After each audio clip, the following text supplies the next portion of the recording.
All right, the Hockman and Crowder Show continues. We are live at Hard Rock Hotel and Casino for our Buckets and Bets event. We got our eye on all the games right now. Auburn actually kind of on upset alert, but it's so early. It's in the first half, so we'll keep you updated. Hollywood is out here with me. We'll be here till 6 p.m., but I'm excited to bring on Brian Monroe, who is just hanging out here at the event. Brian Monroe, of course, Canes football alum, but he's also our analyst for the pregame show. So I'm pretty much sitting with the Canes football pregame show. So feels like football season. We're back up on a stage. We're outside. This is nice. Feels good. Yeah. Beautiful property here. Happy to have you. Happy to have you on, man. Yeah, appreciate it. I'm just walking around here doing nothing but a little bit of working and stuff like that. But yeah, it's a great event. I think they've done amazing job inside and outside here with Buckets and Bets with the Seminole property as well as Hard Rock Bet. So yeah, it's enjoying it. And knew I would see some familiar faces. There's a basketball hoop out there. If Hollywood took 10 free throws, how many is he making? One. Mm-hmm. Yeah, one. That's what I have One. as well. Yeah, really. I'm setting the over/under at 2, and I'm taking the under. One. Okay. I mean, you didn't answer what you would make. I mean, I'll say 6. 6. Yeah. I'll take the under. 6 out of 10. You said free throws? 1. I'll still take the You under. said 1. I'll take the under. Fine. There you go. If I hit 7, I get to choose my prize. Oh yeah, right. Monroe, I know you guys obviously paid close attention to the Canes football team this year. The latest mock drafts all have Cam Ward, number 1 quarterback for sure, taking over Shedeur Sanders. But my question to you is, does he go number 1? I don't know if the Titans take him, if another team trades up for him, but your gut feeling right now, Cam Ward, should he be the number 1 overall draft pick in the upcoming draft? Absolutely, because when you look at it, there's one position that all football teams overvalue, overdraft, and you have to have your point man when it comes to the NFL. When you look at all the teams that have been successful in the last 15, 20, 25 years, maybe 2 of them were carried by defenses, the Ravens with Joe Flacco and maybe the Eagles with Nick Foles. Everyone else has had a true point man. When you look at this draft, Cam Ward can do everything. He's got everything in the game that you want, and he also is the type of human being you want leading your franchise. Great kid off the field. We talk about pregame all the time, and the couple times that I met him and hung out, he really only cares about 4 things: faith, football, his family, and his dog. Now it feels like we're doing a pregame show. Now we're doing a pregame show. But when it comes down, but seriously, I don't think you're wrong, because it's so easy to take that angle with anybody that comes in any sport. Like, oh, they're committed, they're focused, bro. Cam Ward, I genuinely believe, like all season long, nothing fazed him. They'd win a big game at UF in the Swamp. He'd go on and he'd say, "We're already looking at next week." Like he has swag, but it's not in your face swag. Yeah, it's like just composure. And he just seems a lot older for his age. He seems like he's ready to be the organizational guy or the franchise leader. When you interview him, that's the type of guy that you want representing your franchise to be your quarterback, because he embodies what it means to be a leader. When he gets into that locker room, the old heads are going to be the ones that literally follow Cam Ward, because he's going to demand respect in that huddle. Same thing when he came here to Miami, and everybody heard the story about when he called all the receivers and tight ends to throw, and there was one receiver that was missing. So he called the receiver up because this receiver was throwing with Lamar Jackson. Social media, be with Lamar Jackson, great. So Cam calls him up. It's like, yo, where you at? He's like, oh, I'm throwing with Lamar. He goes, I'm just letting you know one thing. Lamar ain't throwing you no touchdowns next year. And if you ain't here in 15 minutes, neither am I. And sure enough, that receiver showed up and threw. And that's the type of leader that you need when it becomes in the NFL, because you see the different guys that they draft and you see all the bust that we have. When it comes to Cam, his journey, he's just not going to fail. He's been successful at every single level and worked his way up. And I do hope he ends up in a good situation, though. That's the other thing. That's the thing that sucks. Like, you go to the Titans, the only thing that you have for you is that your division's weak. Everything else, but it's better than going to the Browns. The Browns would be a death sentence. But the Browns, you have Nick Chubb in the backfield, and you have a great defense. Oh man, that's where quarterbacks go to die, though. I get that, but I'm just saying. And you have they're building a new dome they just announced, so you have that. Titans have a new dome, and then you have the Giants. I guess is the other team that we can all talk about. They're terrible ran right now too. I mean, there's a reason why those guys have the number 1 overall pick, right? Absolutely. Or like they have the top 3 picks. But if I'm picking out of those three franchises. I get the New York angle because you're in New York. I get it. But I think I'd rather go to the Tennessee Titans. I just don't know if they're going to end up keeping Cam Ward. Like, I don't know. It boggles my mind because Will Levis is just absolutely trash. But when you have the Mayo take, I mean, I knew after that it was downhill from there when he had that in the draft, and I was like, what is going on? But I think they did do a little something in free agency. They picked up two, I believe, a guard and a right tackle. So they're trying. But when you come down to it, Calvin Ridley on the outside, that's it. Who's your running back, really? You had the kid from Tulane, I believe, last year in the draft. So decent pieces, but not great. But Cam's the guy that you would build around. Like, players would say, you know what? I actually want to play with that quarterback. Because anything throughout the year when you heard the podcast, Michael Parsons, the rest of the guys said, that's the type of quarterback I want on my team. And that's what he's going to embody when he walks into these locker rooms.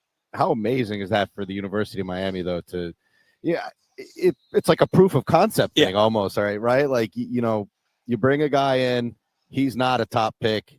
What did you say? Day three, and you turn him into the first overall pick. It's a real proof of concept that, like, hey, you can go to Miami, and obviously Miami their pro days used to be a little different. Oh, man. But in your day, right? I'm guessing your pro days were kind of interesting. It was star-studded my freshman year. Yeah, absolutely. My freshman year was ridiculous. Who was your pro day freshman year, you remember? So we had Vince Wilfork, Vernon Carey, DJ Williams, John Vilma. That's crazy, man. Sean Taylor, and Kellen Winslow. That was our first-round picks. Just our first-round picks.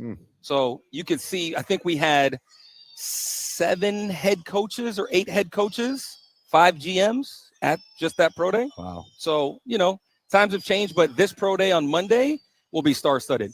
Because not only do you have Cam Ward, who's potentially be the first overall pick, I think you have a lot of value picks when you have Elijah Roy, who I think is tight end number 2 in this draft morning. I think he's right there with Loveland. I think he's more athletic than Loveland for Michigan. Yep.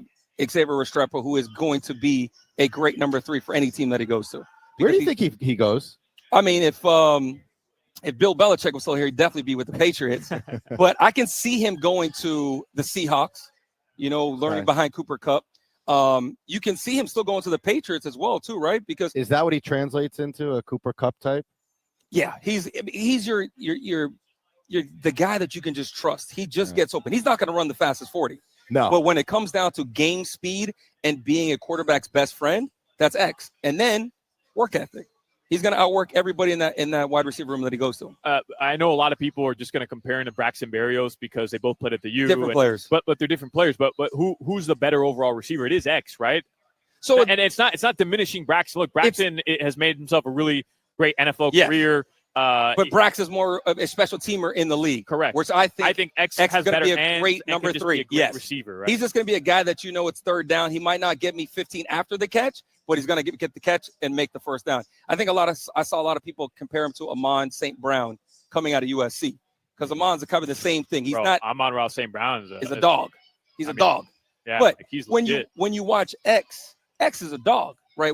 When you watch him in spring when he first came in, I was like, man, he runs like a running back. Like he would run people over.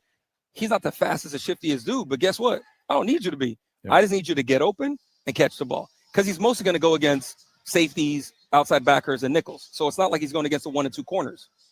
So the $4 million question, I guess, is how do you replace Cam Ward? And that is Carson Beck, right? And you and I, we were talking about this off the air for a while. And this is going to be a very interesting thing to watch here because Miami's schedule, it's off and running, man. Oh, yeah. There is no time to ease into things. It's go. It's Notre Dame here for the first game. And, the next time we get together, it'll be countdown to kickoff and it'll be Notre Dame game, man. He's got to step out there and the expectations couldn't be higher. You're paying him a lot of money and he's got to pick this thing up right where Cam Ward left off. I know it's a big task, big shoes to fill, but this guy's got to do it. But think about it like this. This is how spoiled our fans are, right? When's the last time that we had a quarterback drafted in the 3rd round or higher? Stephen Morris? Nope. 6th round. Or it was like 20 years ago or something, right? More. Yeah. 94. Gino? Nah. 94. Craig Erickson. Oh, damn. Where did Gino get drafted? Gino even get drafted? 6th or 7th round. Yeah. So here's the thing.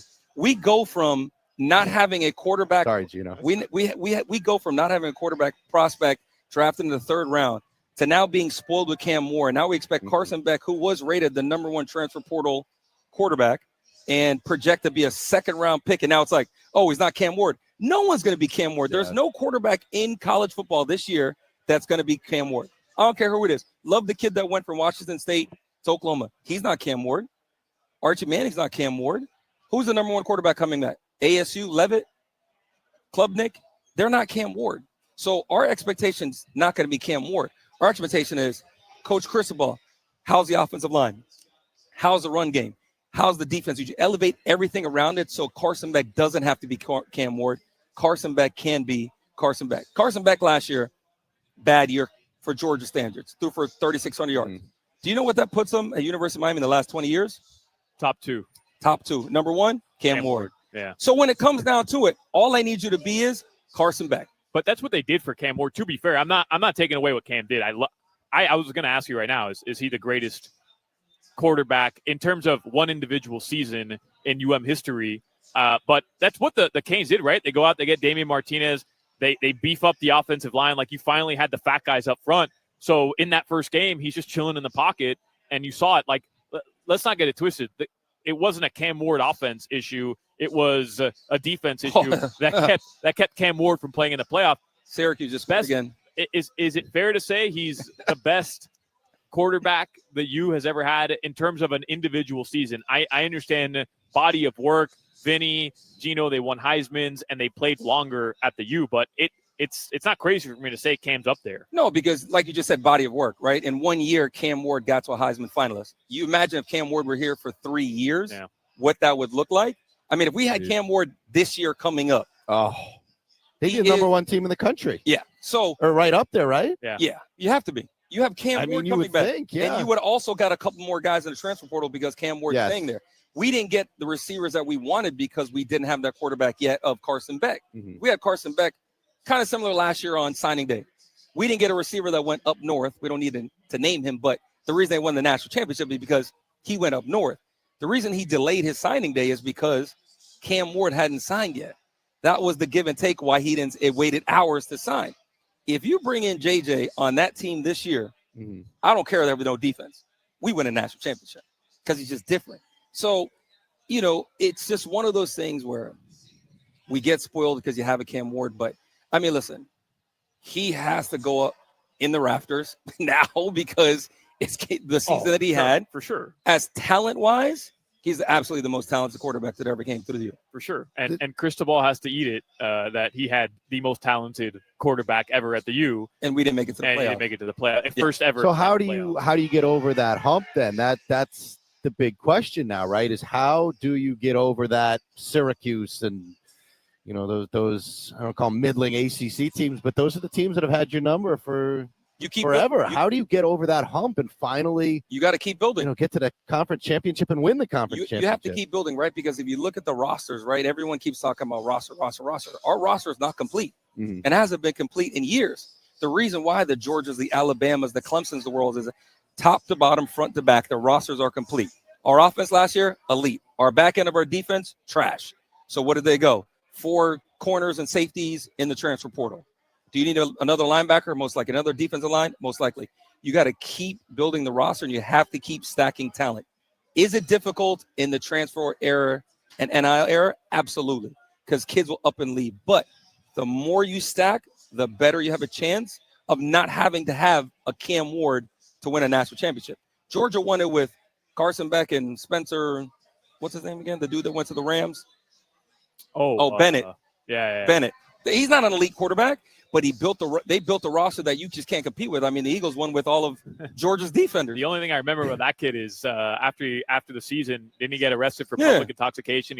Sounds about right. He peed his pants at the water fountain or whatever. So the only way to do it is talent acquisition and building your roster. Brian Monroe, before I let you go here, what are you going to go pop bottles with Tua at the Palm Tree Club? I mean, this Tua Tagovailoa, the guy, probably should be in the gym, shouldn't he? Instead, he's popping bottles everywhere. He's on a boat, he's on a yacht drinking beer. I mean, he's living the life Brian Monroe's living, and the Dolphins paid him $200 million guaranteed to get back in the gym, get ready for the season. So let me ask you a question. The 500 other guys that are training in South Florida right now that pop bottles on the weekend and go on the yachts, how come nobody's saying anything about them? Because you didn't make them your franchise cornerstone, and he missed all of last season or half of last season. Okay, so if he had been winning, you guys wouldn't care.